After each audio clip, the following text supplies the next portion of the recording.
Pas question de bouder son plaisir parce que c'est une bonne nouvelle. Le crédit immobilier a bien rebondi en juillet. La Banque de France nous donne le chiffre de plus de 11 milliards d'euros de nouveaux crédits à l'habitat distribués sur le mois de juillet. Bonjour Charles. Bonjour David, bonjour à toute notre aimable communauté. Charles Sana, fondateur du site Insolentiae. Des taux d'intérêt qui continuent de baisser, quasiment 50 points de base depuis le début de l'année pour ceux qui cherchent à décrocher un crédit immobilier. Des nouveaux crédits immobiliers qui sont au plus haut, ok d'accord, depuis un an, je sais bien, c'est pas les belles années 2020-2022. Il faut se rappeler qu'au mois de mai-juin, on était sur 8-9 milliards d'euros de nouveaux crédits, donc là 11, on a franchi un cap. Est-ce que ça sent un petit peu quand même le retour des acheteurs dans l'immobilier? Je parle de l'ancien, le neuf est toujours sinistré, hein. Il y a plusieurs phénomènes, David. Alors déjà, ça montre que il y a quand même des forces de rappel sur le marché immobilier. C'est-à-dire que le marché immobilier, il tombe pas comme une pierre éternellement jusqu'à zéro, du ciel jusqu'au sol. On part, Ça pardon, je vous fonctionne pas coupe, comme on ça. part de 22 milliards d'euros, c'était en 2022. 22 milliards d'euros Oui, tous les non, mois de en- crédit immobilier. On est 11 milliards, on est moitié moins. Mais on est tombé à 6 on, aussi, hein. Exactement, exactement. Donc, on a eu un moment où le marché immobilier a été tout simplement gelé, hein. Vous aviez pas de transactions ou extrêmement peu de transactions. Ce qu'il s'est passé, c'est que vous avez eu quand même des phénomènes macroéconomiques extrêmement puissants à l'œuvre cette année. Alors, vous avez eu une inflation importante. Cette inflation importante consécutive au Covid et à la guerre en Ukraine a abouti à un certain nombre quand même d'augmentation de salaire. C'est-à-dire que les gens ont vu leurs revenus augmenter. Alors, c'était pas une règle absolue pour tout le monde, avec des taux fixés par l'État, etc. Mais globalement, il y a eu une pression à la hausse sur les salaires, donc les gens ont vu leur salaire augmenter. Au même moment, le marché immobilier a quand même légèrement baissé. Alors, pareil, vous avez une hétérogénéité extrêmement forte sur le marché immobilier.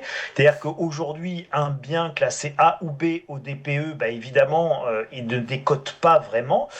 Par contre, les biens mal classés dans les DPE et mal financés ou pas finançables par les banques, hein, c'est de ça dont on parle, eh bien, eux, ils ont une décote importante de 15 à 20%. Donc tout ça, ça entraîne une baisse sur le marché. Alors vous avez d'un côté des salaires qui augmentent un petit peu, de l'autre côté en moyenne des prix qui baissent un petit peu. Et donc ça veut dire quoi? Ça veut dire que vous avez une augmentation de votre pouvoir d'achat immobilier. Et cette augmentation du pouvoir d'achat immobilier, elle se retrouve un petit peu dans les chiffres que vous avez très bien exposés, David.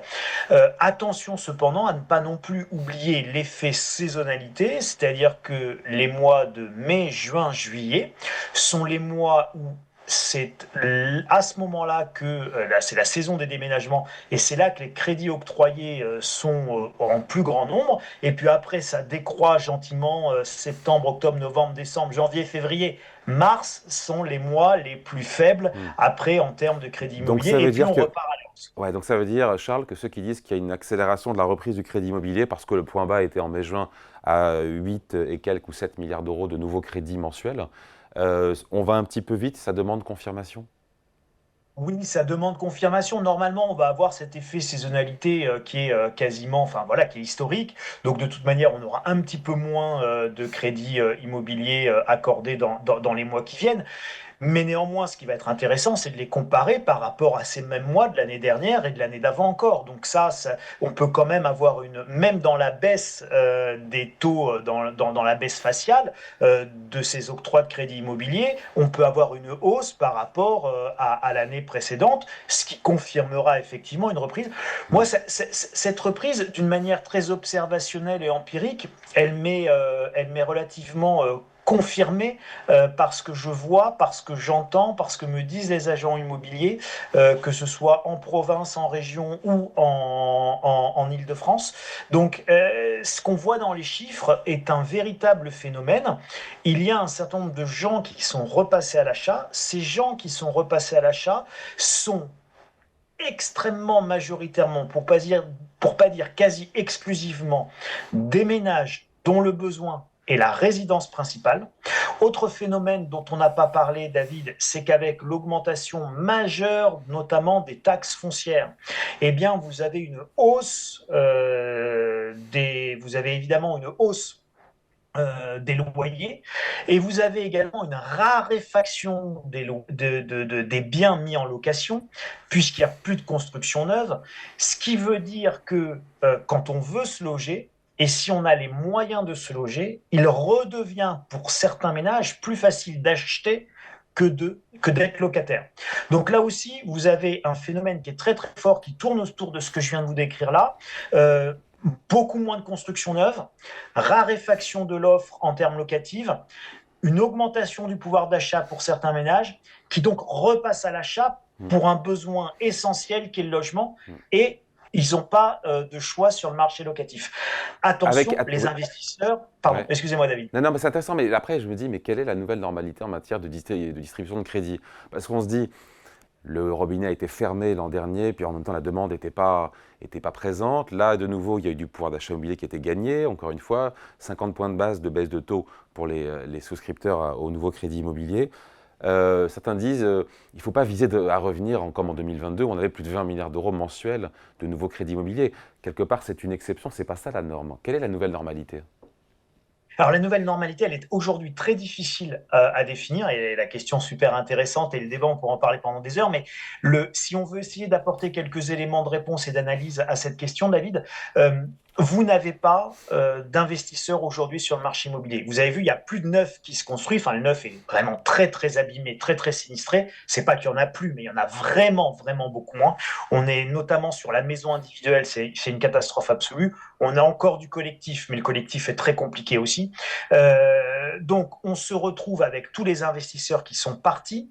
Donc, si on veut retrouver des taux sans que ce soit les 25 milliards qu'on avait par mois en 2022 d'octroi de crédit immobilier. Si on veut retrouver un marché immobilier extrêmement dynamique, il ne faut pas se leurrer, il faudra le retour des investisseurs. Et puis il faudra des taux d'intérêt plus bas. On ne reverra jamais, a priori, il ne faut jamais dire jamais, de taux de crédit immobilier à 1%. C'est ça aussi le sous-jacent. Non, mais je pense que la nouvelle normalité de taux d'intérêt, ça sera plutôt aux alentours de 1,75. Donc moi, le taux d'intérêt à terme soutenable pour la dette, pour l'économie, pour les finances publiques, etc. Bon, je fais tourner mes moulinettes, mes calculs, et je regarde dans ma boule de cristal, je mouille mon doigt et je le mets dans le sens du vent, et j'obtiens à peu près 1,75% de taux d'intérêt. Donc, à terme, je pense que les taux de la BCE vont redescendre. Aux États-Unis, ce sera à peu près pareil, entre 1,50 et 2% pour vous donner une marge de manœuvre. Ça veut dire quoi? Ça veut dire qu'à 1,5-2% de taux d'intérêt, on peut retrouver évidemment des investisseurs sur le marché immobilier, mais vous n'avez pas que le taux d'intérêt comme variable pour l'investisseur, David. Vous avez évidemment la fiscalité, et je pense que votre invitée suivante, Agnès Verdier-Molinier, elle en dira sans doute quelque chose, et que du bien. Vous avez une autre étude qui est sortie très récemment sur la rentabilité immobilière. Il n'y en a pas. Et pourquoi il n'y en a pas? Parce que quand vous imposez aux revenus les loyers, que vous rajoutez là-dessus la CSG, CRDS, et que vous vous retrouvez avec certains taux d'imposition qui avoisinent les 60% pour les propriétaires de taux d'imposition sur les loyers, que vous rajoutez le risque locatif, les travaux nécessaires, la maintenance évidemment et les impôts fonciers, eh bien vous êtes en rendement négatif. Ouais. Voilà. Non, mais vous êtes en rendement négatif. Donc si on veut retrouver des investisseurs, Monsieur Barnier, il va avoir du pain sur la planche. On se dit d'ailleurs, vous avez raison, est-ce que l'arrivée à Matignon d'avoir enfin un Premier ministre, en l'occurrence Michel Barnier, peut gommer en tout cas les incertitudes pour les emprunteurs, relancer des projets immobiliers ou pas? Ah, mais moi, je suis convaincu que ça va avoir un effet très important sur la croissance économique, parce que entre Michel Barnier à Matignon et Mélenchon à Matignon, quand on est investisseur, on se sent quand même plus rassuré, sans faire de politique, hein, juste d'un point de vue business. Il est évident que Michel Barnier est infiniment plus rassurant que le nouveau Front populaire pour tout ce qui est investisseur. Après, socialement, c'est un autre débat, c'est un autre sujet. Il fera très certainement évidemment une politique plutôt d'austérité, de rigueur, et puis il va rassurer et les marchés et la Commission européenne. C'est l'homme du Brexit, c'est un ancien commissaire européen. je ne vais pas dire qu'il représente la tutelle discrète de Bruxelles, mais presque. Donc, rassurant pour les investisseurs, rassurant pour les marchés. Mm. Ça, c'est une évidence. Donc, pour clore tout ce qu'on s'est dit là et synthétiser, Charles, on assiste à un retournement apparemment qui peut être durable de Une l'octroi stabilisation de crédit immobilier en Non, France. mais c'est plutôt une stabilisation, c'est-à-dire qu'on arrête de chuter, on se stabilise, On remonte un petit peu on quand même, on est remonte. passé de on- 7 milliards à 11 milliards par mois de nouveaux crédits immobiliers. Oui, alors je regardais l'année dernière, en juillet 2023, on était à 10 milliards de crédits immobiliers. Aujourd'hui, en juillet 2024, on est à 11 milliards 3. Bon, voilà, c'est pas non plus une folie délirante et une fête extraordinaire sur le marché immobilier. C'est une hausse, elle est réelle. Le dynamisme est reparti, des transactions sont réellement effectuées, donc il se passe vraiment quelque chose.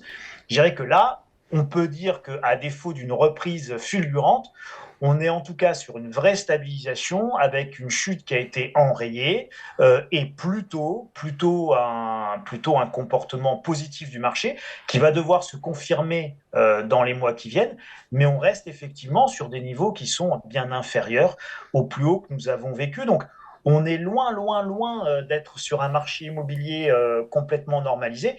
Mais je rappelle, encore une fois, le marché immobilier, David, c'est un vrai marché qui répond à un besoin essentiel, qui est de se loger. Donc vous avez des forces de rappel importantes sur ce marché immobilier, qui est le besoin des gens. Et ce besoin, il est réel. Et quand on a une crise de la location, eh bien évidemment, on se reporte sur l'achat de l'ancien, et ce phénomène de report, de pénurie du neuf et de report sur l'achat de l'ancien, vous allez avoir la même chose sur les voitures.